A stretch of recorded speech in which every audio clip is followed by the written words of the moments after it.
இங்க மறுபடியும் ஓப்பனா தெளிவா ஒரு விஷயத்தை நான் சொல்றேன்.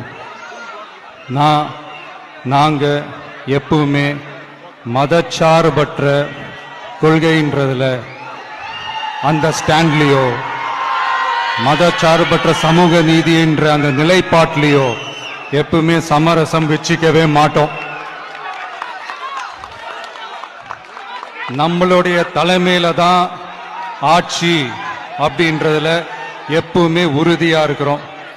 நம்மளுடைய முதல் மாநாட்டில் கூட நான் சொன்ன மாதிரி அரசியல்ல யாருக்காகவும் எதுக்காகவும் எந்த விதமான ஒரு சமரசமும் நாம வச்சுக்க போறதே இல்லை. அந்த பேச்சுவார்த்தையே கிடையாது.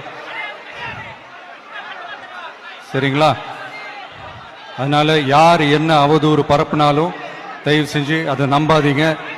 எல்லாம் வல்ல இறைவனின் அருளால் நாம நினைச்ச டார்கெட்டை நம்மளால நிச்சயமா அடைய முடியும்.